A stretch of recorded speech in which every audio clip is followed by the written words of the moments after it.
Posted by you/throw-Ravanilla-sister. I'm a 23-year-old child-free woman, and my sister is 30 with a 4-year-old son.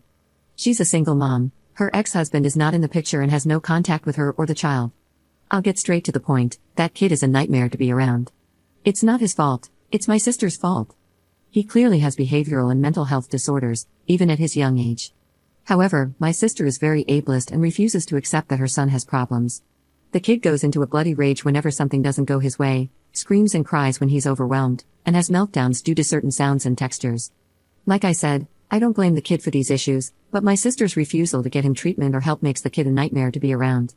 As a result, I don't babysit him when my sister asks, or more like demands, that I do so.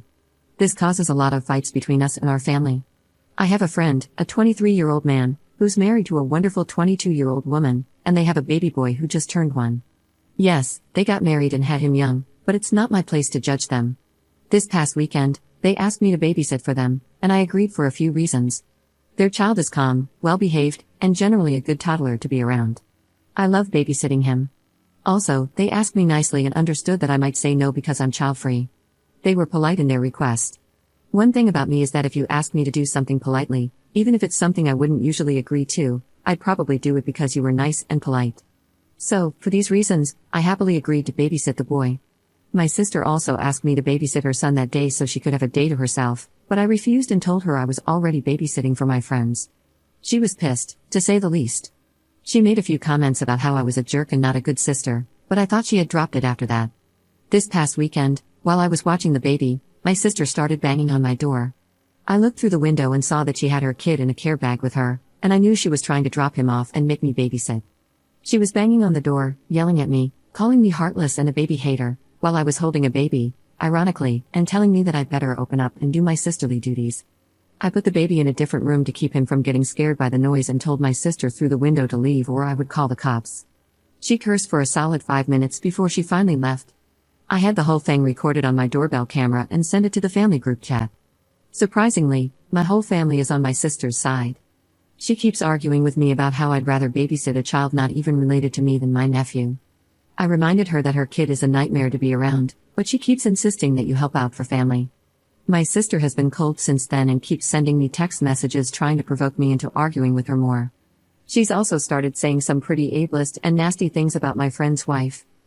My friend's wife is on the spectrum and has BPD, and my sister keeps saying she should have been sterilized and never should have passed her issues on to her child. By the way, her child has shown none of the signs that autistic infants usually do, so I have no idea what my sister is talking about. I will admit that I do feel a bit guilty because I never considered babysitting my nephew, but I jumped at the opportunity to babysit my friend's child. My sister, dad, 66M, mom, 64F, and brother, 33M, are all calling me a jerk and saying that I'm just using the child-free label to avoid family responsibility. I need advice on how to get my family to see my perspective on this.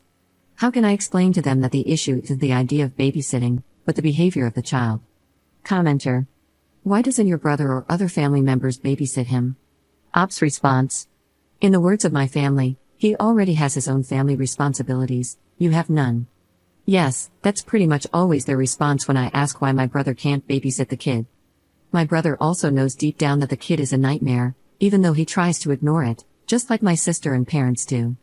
His kids also don't like spending time with her son because he's had violent meltdowns and has hurt them before. The kids avoid him like the plague. I don't blame any of the kids in that situation. My sister's son clearly has behavioral and/or mental issues that cause him to react violently to overstimulation, which is not his fault. He needs help so he can develop ways to control his meltdowns and keep his emotions in check.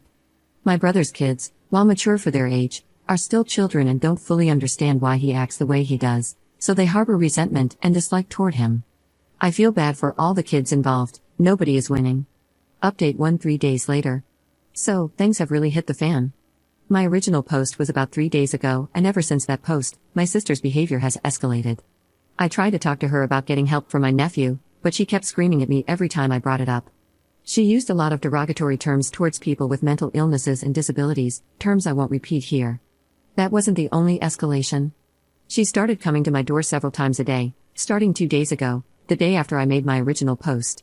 She banged on my door, screamed, cried, cursed, the works. She brought my nephew each time, and he always looked so confused and defeated. He was too tired to react or have a meltdown like he normally does around loud noises, and it broke my heart to see that on my doorbell camera. I wasn't at my house, I was staying with my friend and his wife. I took the advice of a commenter who suggested putting some physical distance between me and my sister.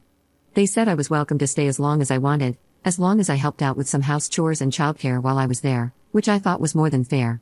So, I'm currently staying in their guest room. I'm still with them, even though my sister isn't much of a problem anymore. Many will be glad to know that my sister won't have parental rights over my nephew soon. She dropped him off at a safe haven site in the middle of the night, and I only found out via phone call at 2 in the morning.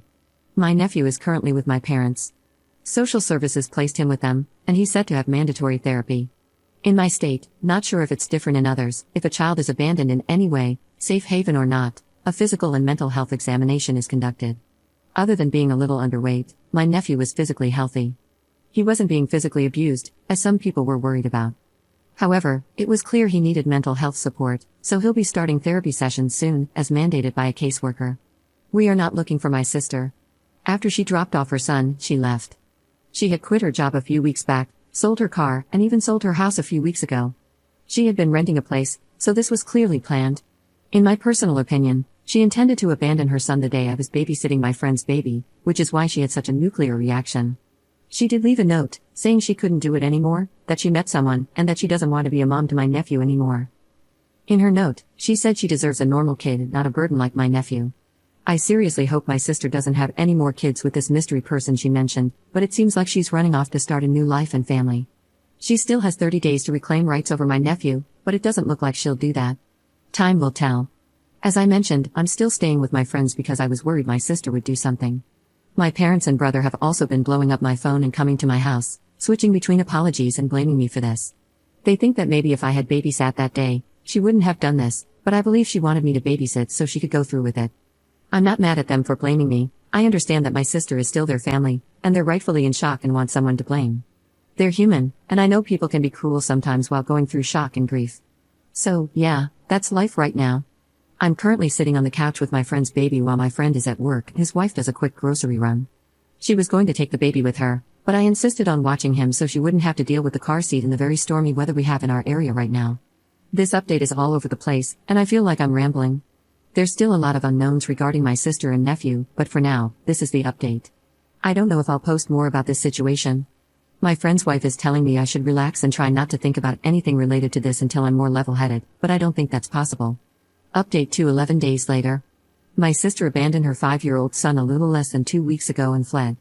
The police are looking for her, but she hasn't been found yet. My nephew is with my parents and is in therapy. When this first happened, my parents were quick to blame me because I had refused to babysit him in the past and the weekend before my sister ultimately abandoned him. They think that if I had babysat him that day, she wouldn't have fled. I've been staying with my friends since then, and, oh my god, it's so chill here. They're young parents with a baby, and yet it's calm here. Everyone is happy, they talk things out when there are issues, and they work together. I've met both sets of my friends' parents, and they're nice and polite. Obviously, I don't know what goes on behind closed doors, but I've seen some bickering, and they always find a way to resolve it. Growing up, my parents always argued a lot, my siblings were often loud and cruel to each other, and there always had to be someone to blame. If you were the one blamed, you were insulted and shunned for a while, then they would apologize. You were always expected to forgive and forget. My parents are now trying to apologize to me about their blowout over my sister, and I can understand their initial feelings. I'm willing to forgive, but I know my family will also expect me to forget, and I can't forget. I don't think I can forget this whole situation. So, I'm wondering if I would be wrong if I chose to forgive them but refuse to forget this whole thing? Commenter. Your parents are looking for a free babysitter. They're waiting for an opportunity to leave the poor boy with you and claim that he's your responsibility now. Then they'll use the argument that if you had just babysat him like your sister demanded, she wouldn't have abandoned her son. Don't get sucked back in. Tell them that you don't exist to be blamed and that they should try to raise this kid better than they raised his mother.